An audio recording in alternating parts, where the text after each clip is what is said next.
Hello, everybody. Good afternoon, good evening, and good night, depending on where you are and when you're listening to this. So, today we're going to be discussing the Continuity IRA or the Continuity Army Council, depending on who you ask. Now, they're a group that have been around for quite a while, but are not very well known. Even amongst people in Ireland, they're a group that are fairly obscure, and we'll get into the background of them, where they come from, what they believe in, and what they've done, and what direction they may take in the future. So let's just start. Well, the Continuity IRA was formed in 1986 as a result of a splinter within the Provisional IRA movement. Now, like as we've discussed in my previous lives, the Provisional IRA are probably the faction that most people uh, think of when they hear the words IRA. The Provisional IRA were the faction that were active from the late 60s up until the late 90s. But also beyond that in various other guises, as we've covered in previous lives. Brendan Hughes, as he was a subject of a previous live of mine, was a member of the Provisional IRA, and also the Northern Bank robbery, which is a subject that we've covered in a previous live as well, was carried out by the Provisional IRA. So they're not a group that is that hasn't been mentioned here before. So they are, as a short kind of brief introduction, there are many different incarnations and factions of the IRA, but primarily they all claim their lineage from the original IRA, which was set up as an amalgamation of separatist groups when Ireland was under total British control back in the 1910s and early 1920s. The IRA was an amalgamation of various different groups, and they fought the rebellion against the British to get most of Ireland free of British rule. But then there are still 6 counties, which is known as Northern Ireland, that still remain under British control. So these groups, after the original IRA, continued to fight to free the last remaining 6 counties in Ireland that were still under British rule, and even fought with the Irish Free State government that formed in the Republic for a time, which was the Irish Civil War. They fought against the people who agreed, like Michael Collins, for example, who agreed in a treaty with Britain to let Britain keep the 6 counties and still have control over Ireland's ports. And Ireland only regained control over its ports, I believe, in the either early 1940s or late 1930s. So for a while, Ireland didn't have control over any of its major ports, and that created the initial tension in the Irish state, where there were those who were pro the treaty and anti the treaty, and obviously the Provisional IRA were in that vein. And then in 1986. They broke with tradition, with the anti-treaty tradition, and decided to recognise the government in the Irish Republic as being legitimate de facto by accepting to take seats in the Irish Parliament, the Dáil Éireann, which traditional Irish Republicans and traditional Irish nationalists and separatists would reject as an institution of compromise and something that the British supported and thought was okay as a way to appease the Irish when the true traditionalists wouldn't accept the current Republic of Ireland state or the Northern Ireland state, because they would see both of those states as being ultimately manufactured by Britain, by compromises with Britain. Hi Val, glad you could join us. So glad you could join us for this one. Yeah, it's quite a different one. You know, it's not strictly true crime. It's more like history, stroke war news, stroke geopolitics, but it has that element of true crime in it because people are breaking the law in all this. So I'm glad you could join us, and I hope you're well. Really nice to see you. But yeah, the Continuity IRA as were formed around people who were in the provisional IRA and who were obviously still fighting a major war against Britain. But these guys were so hardcore and by the book, and women too, that they felt any type of compromise was a sellout, and that basically even accepting the government in the Irish Republic and standing in elections and going in there, these traditionalists said, yeah, you can fight the war and go into parliament at the same time, do both the fighting and the politics, but eventually the politics is going to take up most of your resources, because if you go into the system like with no matter amount of, and I agree with them on this, with no matter amount of kind of, oh, we're going to change it from the inside, you eventually become a part of it and lose those revolutionary ideals that you went in with. And this is the thinking of these traditionalists and these people who in 1986 supported this split after the current leadership at the time of the provisional IRA and Sinn Féin, who were the political wing of the IRA, who got the IRA's message out in a political sense and also stood in elections as well occasionally. But the current leadership, or the leadership of Sinn Féin at the time in 1986 and still now, but then was just taken over by new figures in the movement, or younger figures in the movement, people like Gerry Adams and Martin McGuinness, who were reformers who could see the benefit in gaining that support in the South, and they knew that the best way of doing that was to win elections down there, and to present a different kind of face to the people down south, to show that they weren't just about fighting a war and militarism, that they actually had something to offer the people. You know, because if you're living in the south of Ireland that isn't under British control anymore, yeah, you could be pissed off that Britain's still occupying the north, but that's, you know, that's miles away. You know, if you're poor, you know, you're concerned about, you know, decent housing, employment opportunities, minimum wage, which Ireland I don't think had in the 80s or the 70s. I think it came on much later. So these are the concerns, and I think Adams and McGuinness knew this and knew that they needed to maybe try and try this new politics thing, but they just recently taken over leadership of the movement, both militarily and politically, from the people who opposed this, the traditionalists, people like Rory O'Brodick and Dathie O'Connell.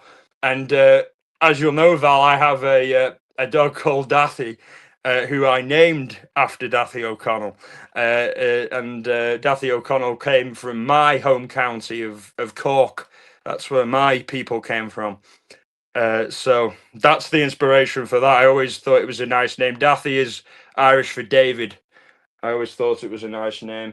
But basically, that the yeah, the split centered around these two major figures, Rory O'Brodick and Dathie O'Connell, who were best friends and who were very, very close together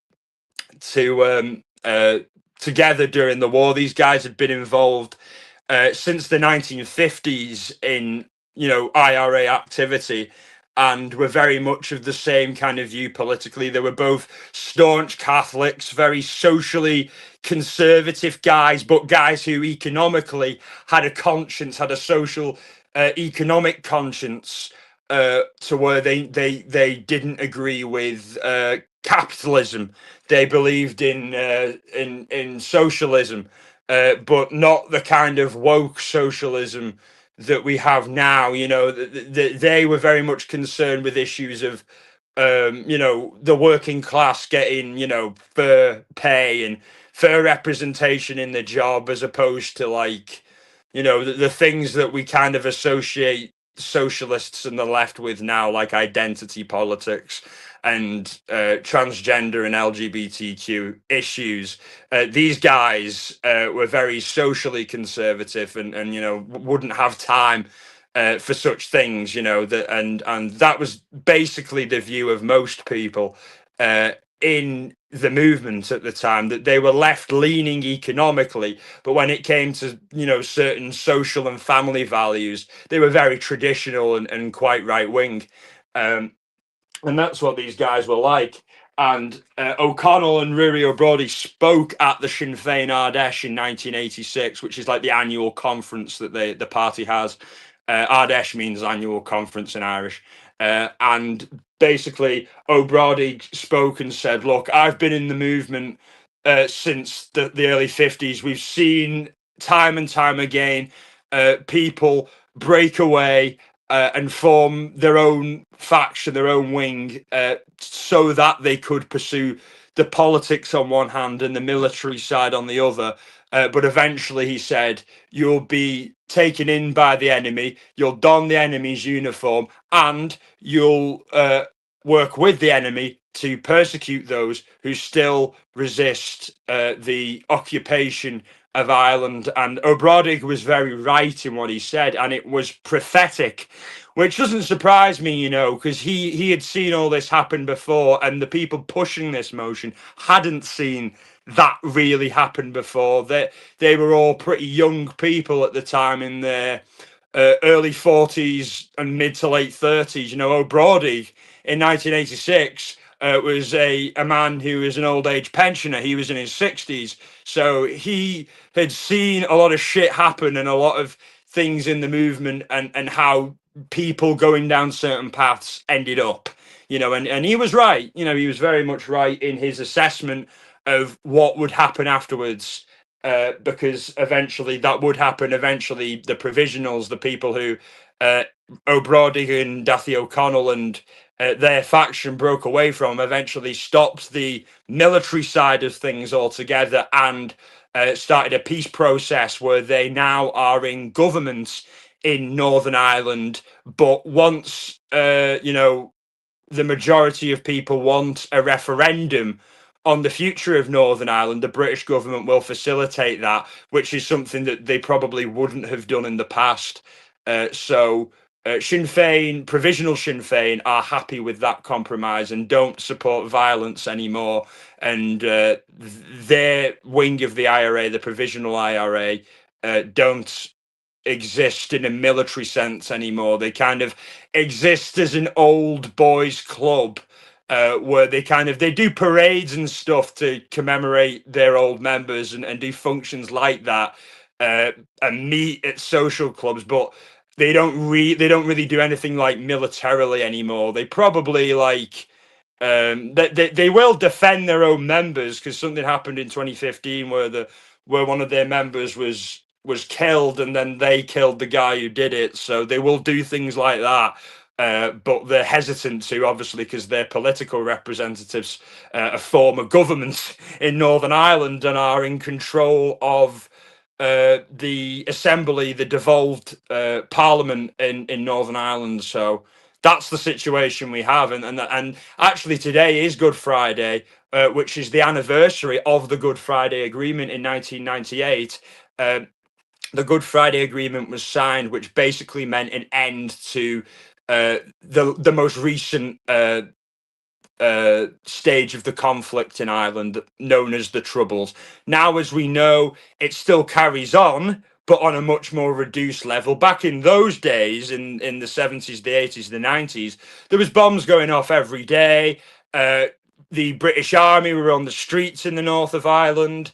There was constant killings, constant bombings, a real miserable place to be for people who were just trying to live a life, you know, which I've exactly, Val, really crazy, you know, like there was times where like it would be so, people would be so desensitized, like talking to relatives of mine, and people I've encountered on my visits in Ireland, back to Ireland and stuff. People have said like we were so desensitized to it all, that when we'd read about, two Catholics killed, one Protestant killed, three British soldiers killed in the newspapers, or hear it on the radio, it felt almost like the sports scores. We were that desensitized to it. We weren't like, oh my God, people are dying. No, it was complete. You were just numb to things that human beings shouldn't become numb to. And the sad reality is that trauma, that PTSD, has stayed in, especially the north of Ireland, ever since. And that's why there's such a drug epidemic in the north of Ireland and an alcohol epidemic, because so many people have unresolved trauma that they're trying to heal from, and the services just can't deal with it, because it's just so many people that are affected in this way, from all walks of life. And I'm very happy that we can go. Maybe if me and you ever wanted to go there one day and visit somewhere in Ireland, especially the north, we could, Val. We wouldn't have to be fearful, because, like, speaking to young people at the time, they said, like, oh, what we used to do is we used to, throw stones at the army, and that was basically the extent of our fun. Like, we couldn't have like a normal childhood, because we couldn't go to the theatre, the movie theatre, because they always got bombed. We were afraid to go to restaurants and pubs because they were always getting bombed by either the IRA on the nationalist side, and then the UDA or the UVF on the loyalist side to Britain. It was such a crazy place, and you had to be wary of where you went. So, like, people just didn't go out and do things. They were just cooped in their homes most of the time, and it's such a tragedy. But and this is the background in which the conflict went on, and people like Dathy O'Connell and Rory O'Brody were the hardline of the hardline, the traditionalists. Rory O'Brody saw his father be shot, and later die. No, he didn't see his father shot. His father was shot during the Irish War of Independence era, before Rory O'Brody was born, but his dad later died of lead poisoning as a result of that, whilst O'Brody was still alive. So that left a mark on him.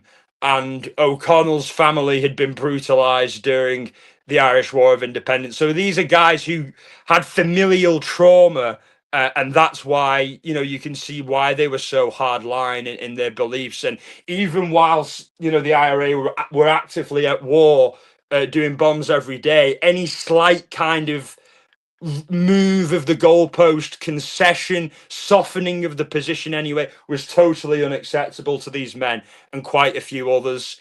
And what happened was, after the Sinn Féin conference in 1986, the delegates all voted, and they voted to support the move to enter into the Irish Parliament and engage more in politics and less of the military action, although that did continue for another 12 years, but less than it had beforehand, and more, I think, precise in its aim, which is interesting. But as a result of that vote, O'Connell, O'Brody, and their supporters walked out and then formed a new party called Republican Sinn Féin.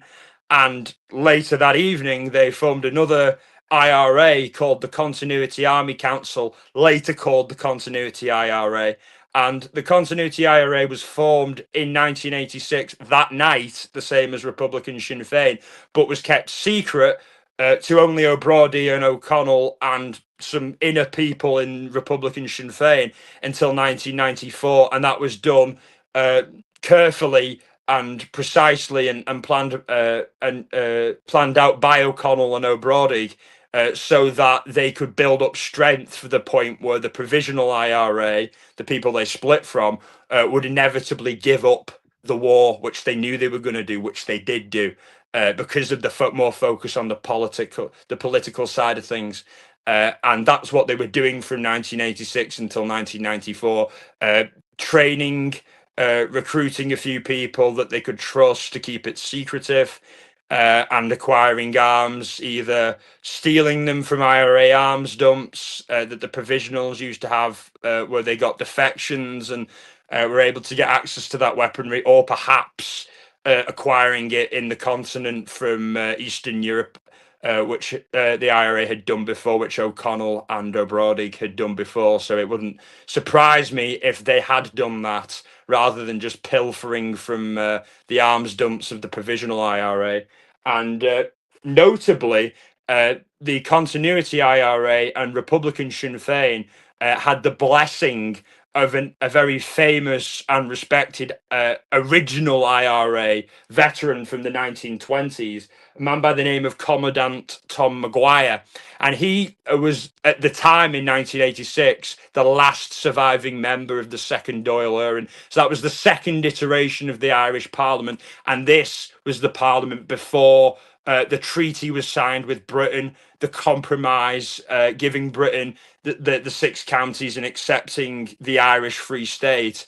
And he was seen as a real authority, and he'd given his blessing to the provisional IRA back in 1969-70 when it split with the official IRA, who, like the provisionals later did, went in a more political direction. So history always repeats itself, and I think if you want to learn something or be able to know what's going to happen in advance, ask an old person. You know what I mean? Because they've more than likely seen it all before and can probably tell you this is probably going to happen. And, you know, this is the case with this movement. And now O'Brien and O'Connell and Republican Sinn Féin in the Continuity IRA from the years 1986 to 1994 obviously kept themselves, the Continuity IRA, secretive, but Republican Sinn Féin was public.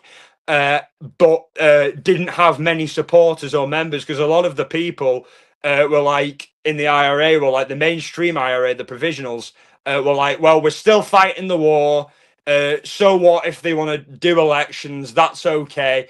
You know, we can do both things at once. That seems quite sensible.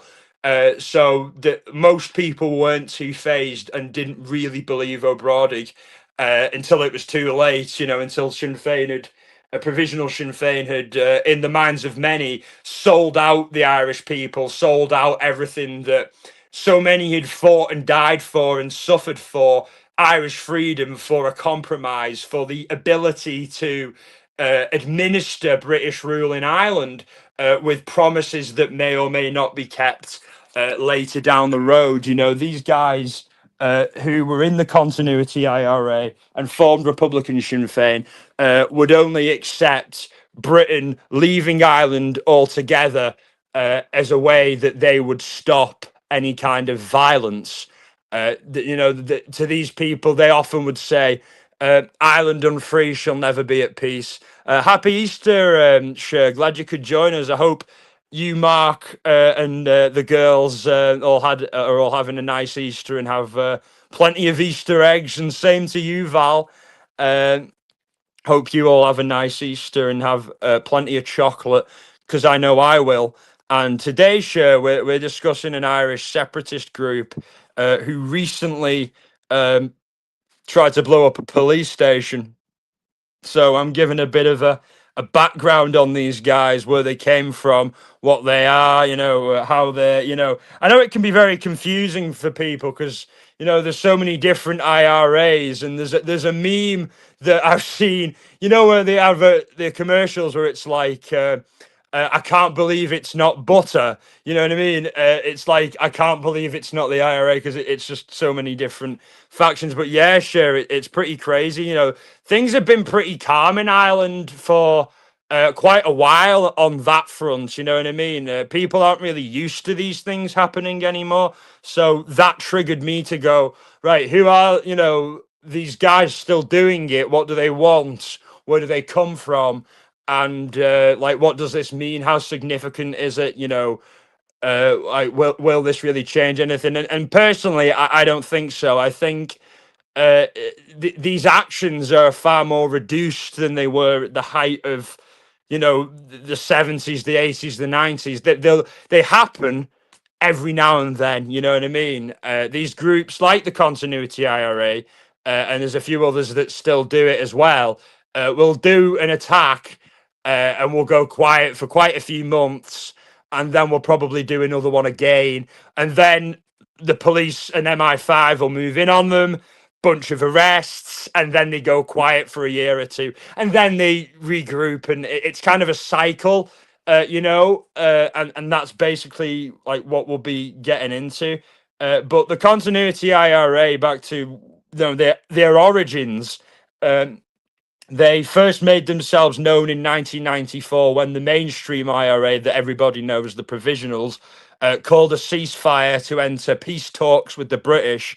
This is a moment that many people thought couldn't happen and thought that they'd be doomed to live in a country of conflict for the rest of their lives. So there was a lot of optimism at the time, but this coincided with the death of Commandant Tom Maguire, who was, the guy who gave the Continuity IRA their legitimacy in the eyes of them and many traditional Irish nationalists and Republicans by saying that they were the true inheritors of the original IRA back in the 20s, that he was a member of and a commander in. So he had an authority, I guess, to bestow that upon them, and he chose to do that. And then he died in 1994 of old age whilst the peace negotiations were going on and the mainstream IRA was silent. So the Continuity IRA, after being quiet since they were founded in 1986 and just building up numbers and logistics and weapons and plans, decided to make themselves known publicly by appearing at Tom Maguire's graveside at his funeral, and in uniforms and masks, they fired a gun salute from AK-47s in front of a crowd, and that was the first public outing. They didn't say anything in the press, but the Gardaí and MI5 at that moment suspected that this faction could be a potential issue in any kind of peace process, because clearly they were not willing to accept it. And then their first ever official attack happened towards the end of 1994, on the 19th of December, where they put a small bomb in a furniture store. They went in as it was closing, hid it in a sofa in a piece of furniture, and then left. And then after the store had closed and everybody had gone home, it exploded, causing fire damage and minimal damage to the place, but no one was injured. And then there were several more small bombs in 1995, but nobody was injured, and they didn't really claim these. They just did them and gave warnings, but didn't really announce themselves to the media until the 6th of January 1996. And they said in a statement to the press that a reborn IRA had emerged, and it was being led by the Continuity Army Council. Now, this is where they're often called the Continuity Army Council, but really they're the Continuity IRA, and the Army Council of them, the Continuity Army Council, is their leadership. So they're like a board of directors almost, or a board of generals who decide who is allowed into the Continuity IRA, and make plans about logistics, about getting weapons, and also about mounting attacks. So that's who they are, and they have the authority to speak on behalf of the organization. You know what I mean? An ordinary rank and file recruit doesn't have the right to speak on behalf of the Continuity IRA unless they're given express permission by the leadership. It's a command structure because these people see themselves as an army. So of course there is a chain of command there, as you'd expect. And then later in 1996, they carried out a huge bombing. This is their first huge bombing. Before then, there'd been small bombs that caused no injuries and minor damage, but were more for, I think, propaganda reasons, for them to say to other, I guess, separatists, nationalists, whatever, whilst the mainstream IRA was on ceasefire and talking with the British. They're saying, look, we're the guys who are going to carry on the war. They didn't really need to do big bombings at that point. It was more about propaganda. But on the 13th of July 1996, they exploded a huge 540 kilogram, that's how much it weighed, bomb, car bomb at the Killyhevlin Hotel in Fermanagh. And this was especially reckless. There was a wedding going on at the time, and ironically, a Catholic wedding as well. And the Continuity IRA, most of the people in it would be Catholic. So it's kind of ironic that they had a bomb at a hotel whilst a Catholic wedding was going on. And they gave a warning, as they give for all of their bombings, but I think the bomb exploded before they thought it was going to explode, and prematurely. And as a result of that, 17 people suffered minor injuries. They were not too major. It was mainly from flying glass that came, but the whole hotel was totaled. Like, it was completely demolished, like that, and it's lucky that they did give a warning, despite obviously the bomb exploding prematurely, because if they hadn't have given a warning, that whole place, anyone in there would have died. It would have been a total massacre of civilians, and then later in the year, they had several other bomb attempts, but they failed. They were either diffused by the British Army, or they just didn't explode. And then then that's basically what happened for the rest of them in 1996. And then in 1997, this was quite a big event for them. This was the Drumcree riots, and the Drumcree riots were basically an event that was sparked by a situation where there is like a fraternal order in the north of Ireland called the Orange Order, or the Orange Lodges, and they're kind of like Freemasons, but they're very much about like Protestant supremacy and about like looking down on the Catholics and things like that. So they like to do marches and sing songs about killing Catholics and stuff like that, and oftentimes going through Catholic neighborhoods to sing these songs, very offensive and provocative.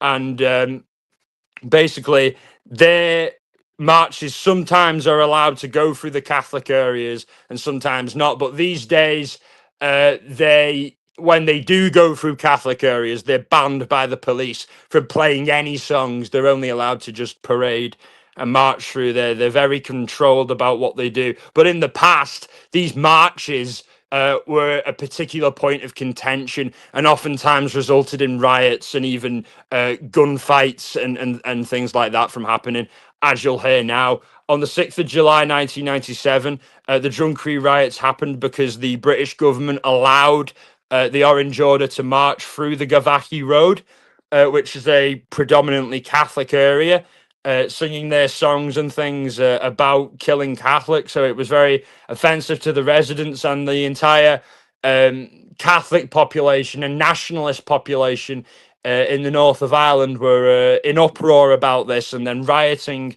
was happening all over the province during this time in various different cities and places.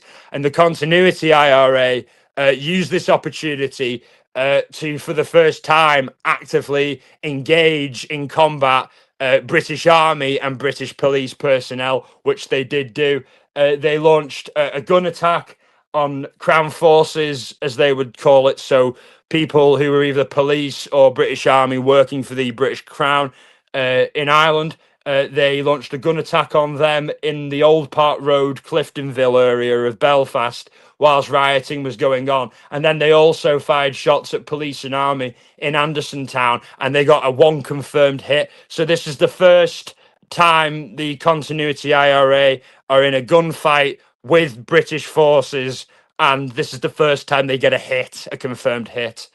So this marks a turning point in them. This is when they start to get more serious in their actions. And throughout the year, they carried out various small bombings, and perpetrated several high-profile hoax bombings that caused significant disruption.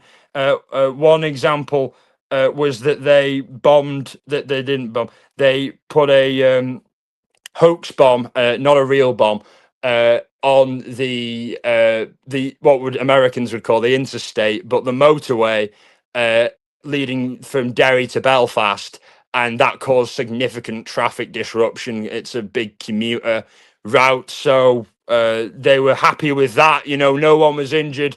No one died, and it's less risk if they're caught, but it achieves maximum disruption and it gets their name in the paper and their cause gets publicity. So that's why they do hoaxes, you know, because it's minimal effort and it's a decent reward for them in their minds. And then in 1998, they started the year off with an attempted car bombing in Banbridge Town, but that was diffused by the army. And then on the 24th of January, they successfully bombed the River Club in Fermanagh and caused extensive damage but no injuries.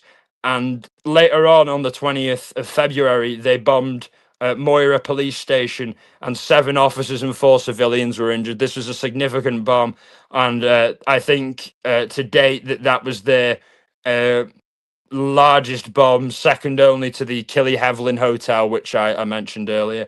And then later on the 4th of May in that year, they launched their first ever mortar attack when they launched a mortar bomb on the Grosvenor Road police station. And this is the first mortar attack they launched. And the obviously people who aren't familiar with mortars, it's like a tube. You put an explosive missile in, and then you light the fuse, and then it fires, and you can do it from a way away from your target, and it's a standoff device, so it's perfect for insurgents to use, you know, to attack fortified locations like police bases and army bases, which is what the Continuity IRA did. There were no injuries though. And then in 1999, after the signing of the Good Friday Agreement, and after the Omagh bombing, which wasn't done by the Continuity IRA, it was done by another group that split from the mainstream IRA a lot later than the Continuity IRA did. The real IRA, they were the guys who were late to the party. Basically, the Continuity IRA started the party. The real IRA were late to it. The real IRA were formed in 1997. And Continuity IRA in 1986. So the real IRA in 1998 launched their first major attack by bombing Omagh, and that was a massacre and a tragedy. And many civilians lost their lives because of inadequate warnings.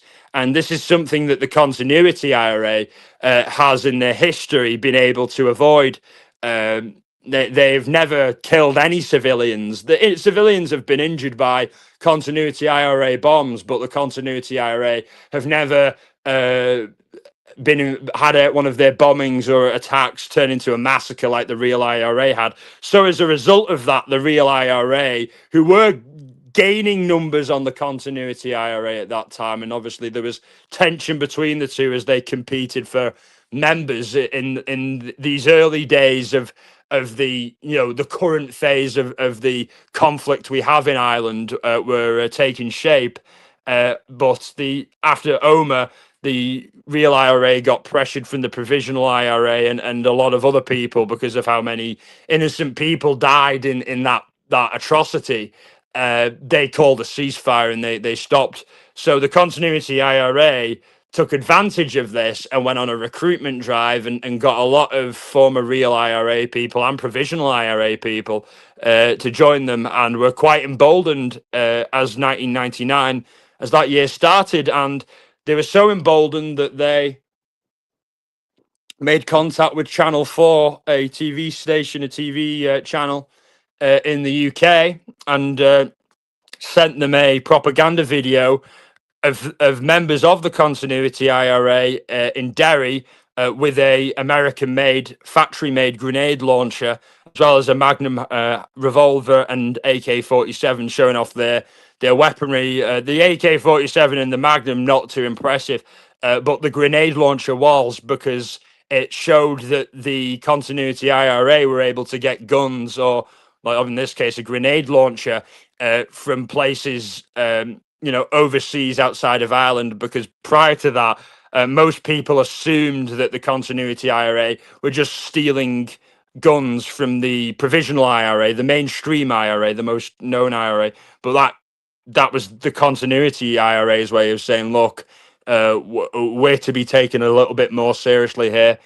We have outside sources of supply. We can get these grenade launchers that the Navy SEALs use and the SAS use, and that the previous, the mainstream IRA, the provisional IRA, never even had access to. So that was a big propaganda coup. But despite this, propaganda showing on Channel 4, the Continuity IRA for the rest of 1999 didn't really do much. They claimed a gun attack on Linniski RUC station towards the end of the year, and then also, which is quite high profile, this incident, they carried out a hoax at Kempton, a hoax bombing of Kempton Racecourse in Surrey towards the end of the year on the 27th of December. Now, this was big because they obviously, it's a hoax, so they didn't put an actual bomb there, but it was taken seriously enough because they used a recognized code word. And code words are basically phrases that groups like the Continuity IRA and other incarnations of the IRA give to the media and police, like phrases that they'll say in telephone calls when they're telling them about bombings, so that the authorities know this isn't some crank or imitator or lunatic, trying to have a joke. This is the real thing. So they gave a coded warning to police in England, which implied that there was a member in England at the time, but there was obviously no bomb planted. So this did scare the authorities, and it caused 2,000 people to be evacuated from the racecourse, and the day's races to not go ahead. So, and that got significant media attention. And in the Continuity IRA's eyes, it was perfect, because there was no bombing, there was no actual bomb, no one was injured, and there was no risk of injury. But they got the name in the paper, and that gives more attention to their cause, their aims. So that's why they do things like that, like the hoaxes and stuff. And then throughout the 2000s, they carried on with their MO of small bombings and the like occasional shootings of at police stations and army barracks. But there were, people did get hit, with bullets, police, soldiers, and injured with bombings, but there were no fatalities by the Continuity IRA. They hadn't killed anybody from becoming fully militarily active in 1996 to 2009. Like their first kill of a member of what they would see as the Crown Forces, so either a police officer or a British soldier, came on March the 9th, 2009. And this is where PSNI officer, so Police Service of Northern Ireland, used to be RUC, Royal Ulster Constabulary. Ulster is the county that most of Northern Ireland is a part of, that all of Northern Ireland is a part of, but there are other parts of Ulster that are in the Republic. So that's why it was called that. But then it got a new name after the peace process, and then it's PSNI. So on March the 9th, 2009, a member of the Continuity IRA lured police into the Kilwilkie estate in Lurgan, which will be mentioned later on.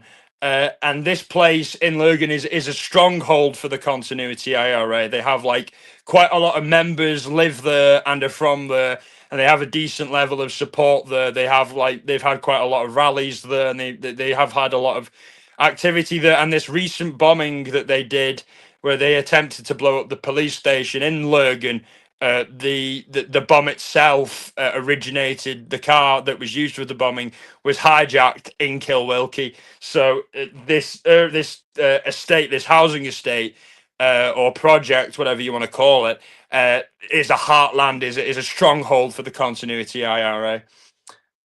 So this is where it happened.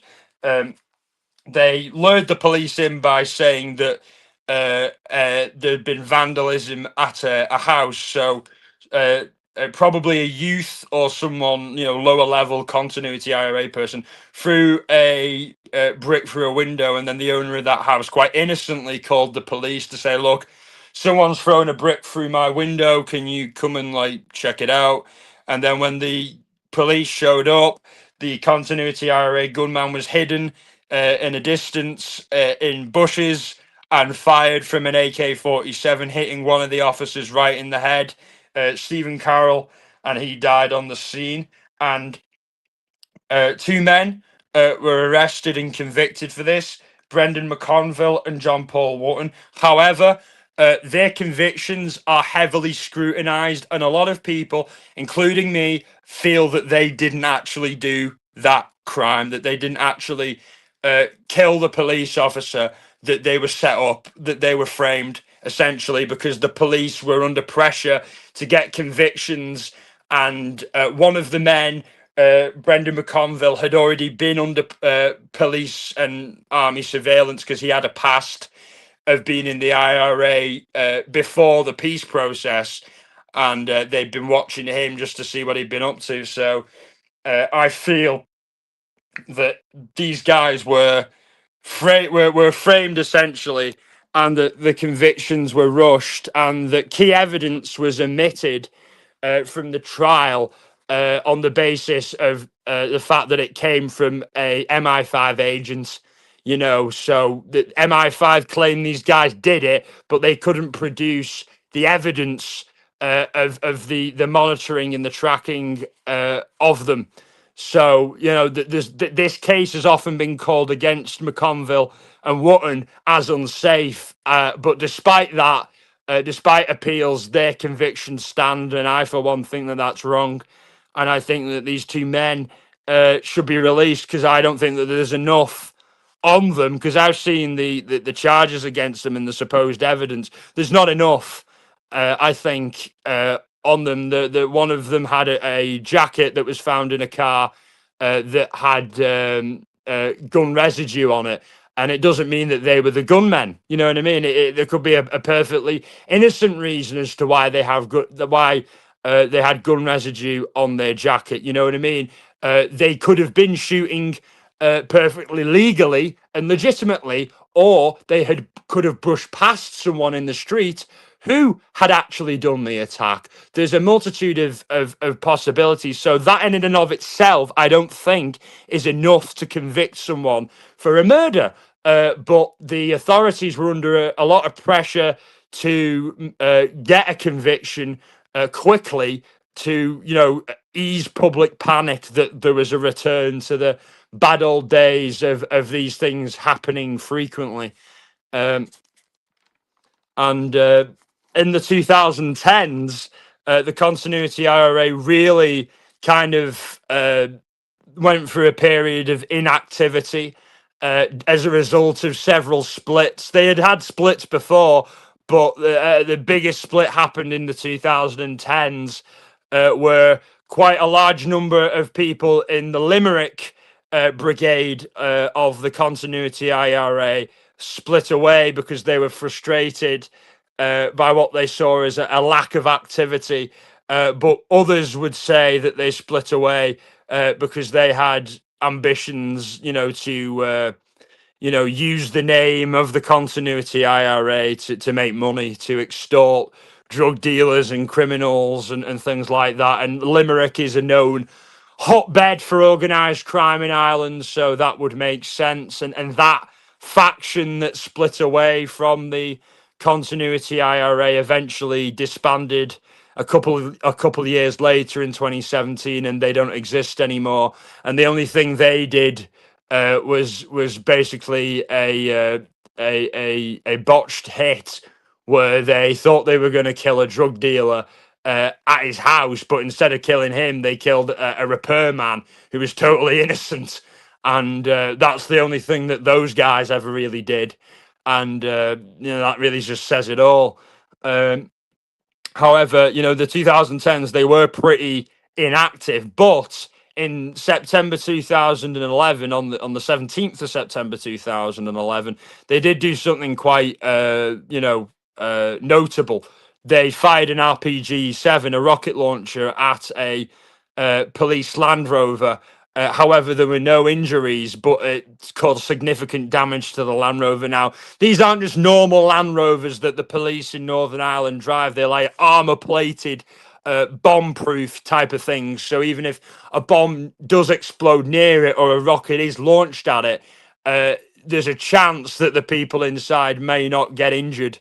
You know what I mean? And I think because the fact that the RPG, the rocket launcher they used, was pretty old, the rocket itself, I don't think, fully exploded, which explains why the people inside the Land Rover were safe. However, there was significant damage. And during this time as well, the Continuity IRA would encourage young people in areas like Kilwilkie and Lurgan and Craigavon, where they have support, to riot against the police every time they'd come in. And then the Continuity IRA would use this riot situation as a way to like get shots, to take shots at the police, to fire at the police, to try and lure them into a bomb and things like that. And they occasionally, would fire on them, but there were no confirmed hits or fatalities on the police or army side or the Continuity IRA side. And then on the 26th of July, after expelling a lot of people, the people who later kind of formed this Limerick-based faction, and some of them, were based outside of Limerick as well, who splintered off, who formed their new kind of group in Belfast as well. A few of them were in Belfast, as we'll get to. But they announced, the mainstream Continuity IRA announced, I know this gets quite confusing, these groups often splinter off a lot of the times about personal disagreements, grudges, or just paranoia that one faction can't trust the other type of thing, and that often happens. But on the 26th of July 2012, they announced that a new leadership had been elected, a new army council, and that several former members, including former Belfast commander Tommy Crossan, were expelled from the organisation for criminality. And Tommy Crossan was later killed in April 2014 by the Continuity IRA for trying to set up his own kind of rival organisation and using basically their name to make money in criminality. And Tommy Crossan's son, Warren Crossan, who was basically a gangster, was a drug dealer, horrible guy, friends with a man, Robbie Lawler, who murdered a child, a 17-year-old, decapitated him, cut parts of his body off and left them in different parts of Ireland for the police to discover. Like, that's the type of guy his son was. And it seems that Crossan was both Tommy Crossan and Warren Crossan were both real nasty pieces of work. And obviously Warren, his son as well, was assassinated a couple of years ago by another Republican paramilitary group called Oglan Ahearn, for being a drug dealer and for being linked to people like Robbie Lawler, who fucking murdered a child over a drug dispute. You know what I mean? So, like, that family, the Crossan family, are not thought of very highly in Belfast or in Ireland generally. But yeah, thank you everyone for sticking with us. It's been a long one. And then in 2016, the Continuity IRA were falsely blamed for the Regency Hotel shooting, which was a gangland feud shooting where there was a boxing weigh-in at a big fancy hotel in Dublin, and the boxer and the people, the trainer and the guys there were the Kinahan family, which I think a few of you probably would have heard of. Daniel Kinahan, Christy Kinahan, those guys, they were all there. at the boxing weigh-in, because they used to own boxing promotions and were very much tied in with the boxing world, as well as being like major gangsters, which they still are. They're on the run in Dubai at the moment, evading the authorities. They've got $1 million on their heads from the US and Irish and British governments. So that's what the Regency Hotel shooting was. And I think I'm going to do a live about all that and the whole feud that went along with that. And that was to do with two feuding crime families, the Hutches and the Kinahans, that had absolutely nothing to do with the Continuity IRA. It's just one side decided, right, let's phone the media and say it's the Continuity IRA to kind of shift blame in another direction to take the heat off the gang, basically. But then the Continuity IRA went out and said, look, we didn't do this, and we'll go after anybody who uses our name for false purposes or criminal purposes. And then in 2018, they tried to attack a PSNI station in Dunmurry, Belfast, but that failed. And then in 2019, they fired a volley of shots at an Easter commemoration rally in Carrickmore in Tyrone. And Easter commemoration is important because Easter is the time where the rebellion, the Easter Rising, happened in 1916 in Dublin, where Irish rebels, Irish nationalists, rebelled against the British. And although that rebellion was crushed and the leaders were executed, the outrage that people in Ireland felt as a result of those men being executed created the appetite for a war of independence, which happened and then was successful, getting 26 of the 32 counties free. So that's why Easter time is a very important time in Ireland, because it's basically like our Independence Day almost. It's like our 4th of July. It's very significant to us, to the more patriotic Irish, and for those of you who are just new to the channel and are confused by my accent and me saying that, obviously I am of Irish heritage and Scottish heritage, and that's where my family comes from, and that's what I identify with. I've got nothing against English people, but I'm not, you know what I mean? I don't feel that way. I feel more attached to the culture of Ireland and Scotland, and that's how I see myself. Um, but yeah, they later on in 2019, they also launched a grenade attack on police. No, not a grenade attack. They launched a mortar attack and grenade attack on police in Belfast. So they were fairly active towards the end of 2019, and then in 2020, on the 31st of July, which was Brexit Day, when the UK officially left the EU, the Continuity IRA wanted to take advantage of this and the publicity around this day to stage a bombing in the UK. However, before a truck loaded with explosives could be taken aboard a ferry and then transported to the UK to be used in a bomb, it was found by the authorities and defused. So that was foiled. And then in May 2020, on the 17th, members of the Continuity IRA carried out a foot patrol in County Fermanagh, which is something that they don't usually do. Back in the height of the Troubles, the IRA used to walk around the areas that they had support in openly, masked and armed, and would, check cars for people's IDs and things like that, and just generally, be in the area to defend against loyalist or Protestant paramilitary attacks or the British Army coming in. So for them to, in 2020, go out in the open, and they did it during the day as well. It wasn't like out at night, which is what they would usually do in the 21st century. Hi, Amber, glad you could join us. Yeah, we're just discussing the Continuity IRA. And basically, in May 2020, they carried out a foot patrol during the day in County Fermanagh, where they were armed with pistol, with a Glock, and an AK-47.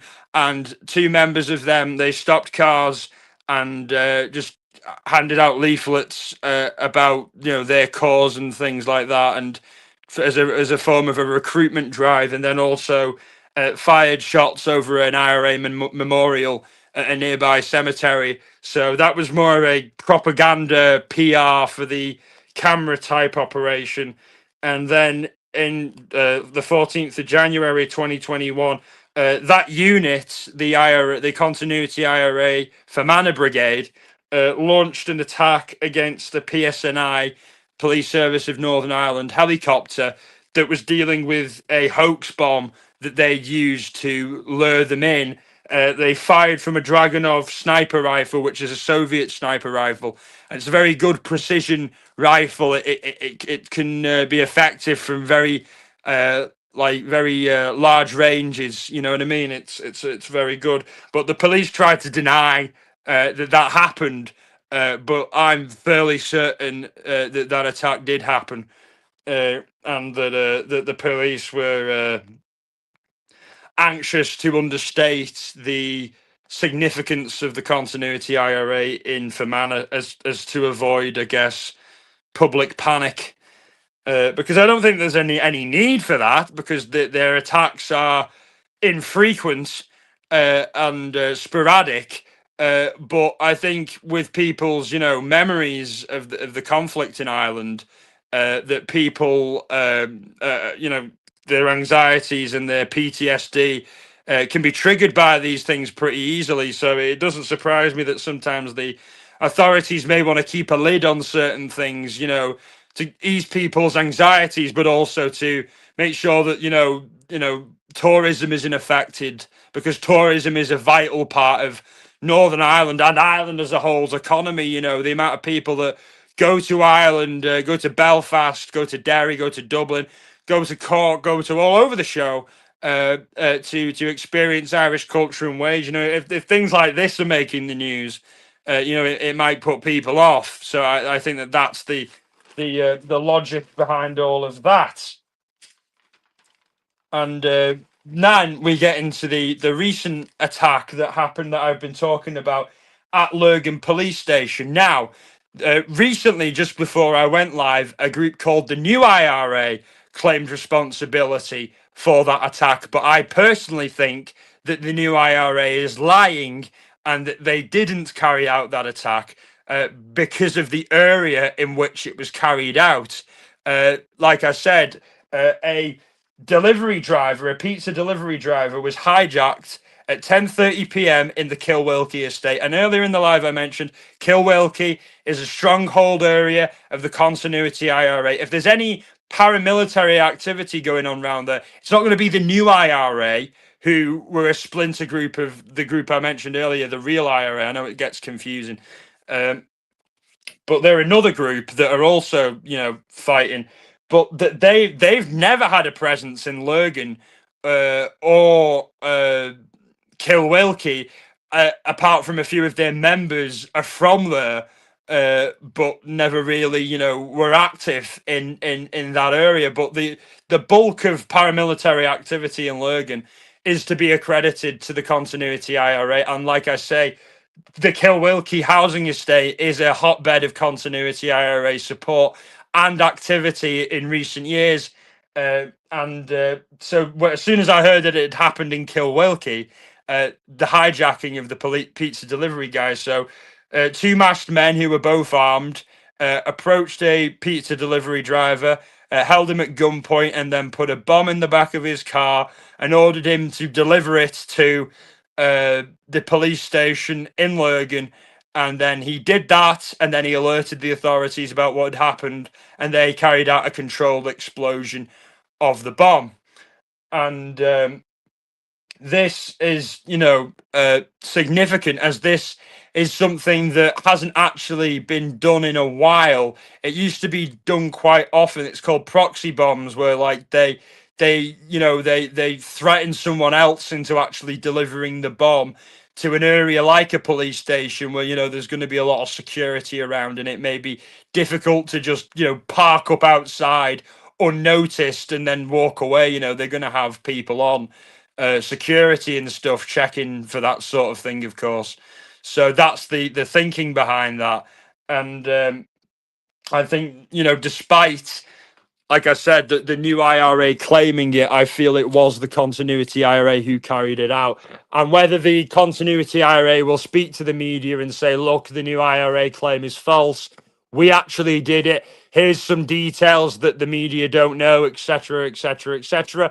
Or maybe the Continuity IRA are like, you know what, let's let the new IRA take the heat, and we'll and they'll get more scrutiny from the police and MI5, and we won't. And then the dogs on the street all know that we did it anyway, so it doesn't really matter. So I think that that's the logic behind that. I don't for a second think that the new IRA did carry that out. The new IRA, different groups have different support in different areas. In Lurgan, in Kilwilkie, that's a heartland for the Continuity IRA.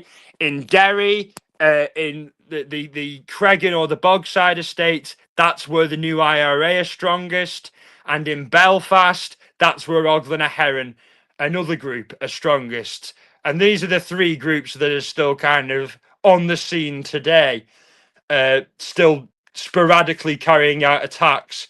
And I've given a background on the Continuity IRA and this recent attack, which triggered me to give an in-depth history of them and who they are and what they want. But now I'm going to talk more about their political analysis. I talked about it a little bit earlier with the views of Riri O'Brodick and Nachi O'Connell and Republican Sinn Féin. But this is their kind of plan for what they would want a united Ireland, free of British control, to look like. Republican Sinn Féin and the Continuity IRA share a political analysis. So the Continuity IRA would like Ireland to be completely free of British control in the north of Ireland, and then have Northern Ireland and the Republic of Ireland merge to form just Ireland or a new Ireland. And Republican Sinn Féin have a policy document called IRA Who, which means a new island, and that's their proposal on how that can be achieved. And basically, what it amounts to is devolved governments in Ireland for all the provinces. So Ulster, Munster, Leinster, and Connacht would all have their own kind of individual parliaments and be able to make local laws. So it would be very much like a federal system, a lot more like the state system that America has, where individual states have the rights to, set income tax rates and set individual laws. But of course, at the same time, there would be federal laws as well. And Iarnua envisaged that the Irish capital be moved away from Dublin and actually moved to Athlone, because Athlone was built by the Irish. Dublin itself was built by the Vikings initially. So I think these more traditionalist types would like to see the capital be a city or a town that was built by the Irish as opposed to Vikings. So that's the logic behind that. And this proposal, to me, I think is very promising. I think it gives people in the north of Ireland who are of the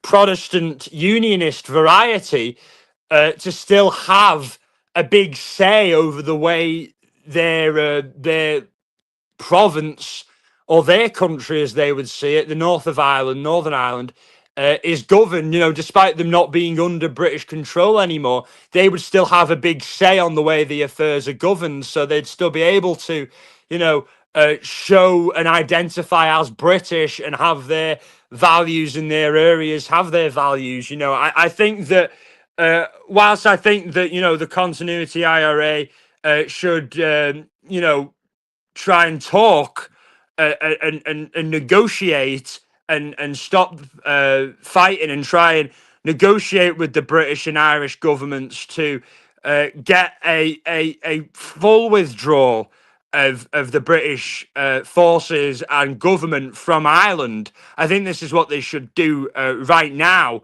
And I think that this should be facilitated by all parties in Ireland. And I think that the solution that Republican Sinn Féin have proposed of a federal Ireland, where these provinces have the rights to set their own laws locally, and that no one feels dominated by one centralized power, because that's why a lot of Protestants in the north are scared of a united Ireland, because they feel that they'd be dominated by Dublin, by centralized power in Dublin, and would be, and some of them have this bizarre notion that they'd be forced to become Catholic and something like that, when obviously there's many Protestants in the Irish Republic, and IRA Who itself promises religious freedom and freedom to practice whatever religion you like. So although I disagree that the Continuity IRA shouldn't be,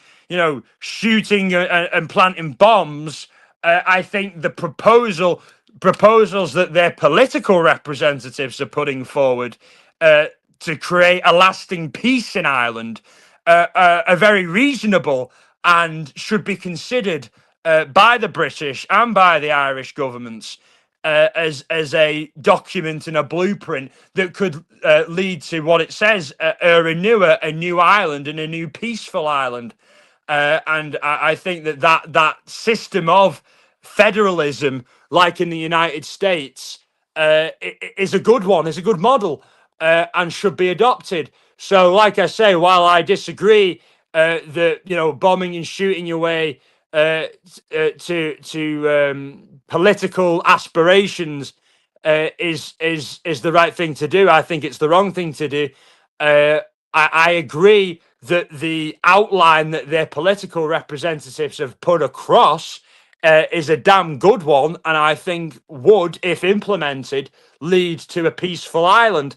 And despite me not advocating for any kind of violence, I'm a realist, and I'm an Irishman, and I have studied Irish history long enough to know that as long as Britain, the British government, have any kind of presence in Ireland, there will always be people who will be willing to use arms, force of arms, to get rid of them. And the Continuity IRA and other groups like that demonstrate that still in 2026, we still have a situation in Ireland where the British are still occupying 6 of the counties, and the majority of the people in Ireland don't want them there. Now, that doesn't mean that bombing police stations is a solution, but what it does highlight is that there is a void and there is a vacuum.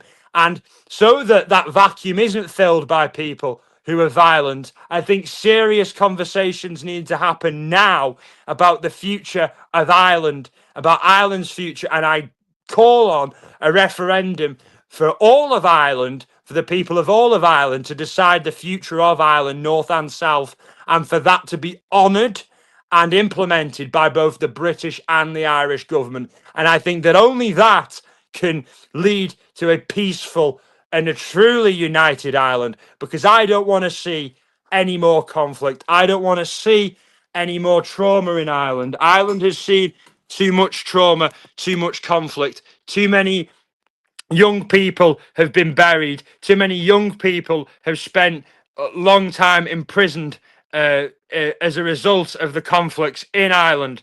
And I don't want to see any more families heartbroken in the pursuit of Irish freedom. I want Irish freedom, and I want it now. But I don't at the same time think that violence is in any way going to further that. I think it turns people off it. I think what the best thing to do is to rally support politically on the ground and demand a referendum, demand a democratic process that will lead to the freedom of Ireland and unity in Ireland. And that's my view on all that. And it's been a pleasure to give that history, this history discussion and this discussion on the conflict of Ireland and the Continuity IRA. And thank you, everybody, for joining us. Valerie. It's been such a pleasure that you managed to make it, even though you're so busy and with all your doctor's appointments. I really appreciate all your contributions to my lives and all that you do for me. And you're great modding. Thank you so much, and thank you so much, Cher, for always being here and supporting me and being a great mod. And happy Easter to Cher, to Val, and to Amber. ATS News, and ATS News will be live in about 2 hours to discuss things with JLR, and that's where we are. With that's so yeah. Make sure to join us if you can after the live in about 2 hours over at ATS's channel. We'll should be talking about Nancy Guthrie updates and JLR stuff, all the stuff going down there. So some big developments, and also future lives. I want to talk about the Regency Hotel shooting that happened. But what I want to also do is I also want to do a long live on oh god, I've nearly mind's drawing a blank. I had I remember. I'm going to be doing an in-depth live on Ed Gein, the guy who, in many ways inspired Texas Chainsaw Massacre and a lot of other horror movies, and his whole story and warped mind. And obviously, we know there was a Netflix show done on him. So stay tuned for an Ed Gein live coming up, and many more others as well. Thank you everyone for being here, and in case I don't see you, good afternoon, good evening, and good night. Thank you so much.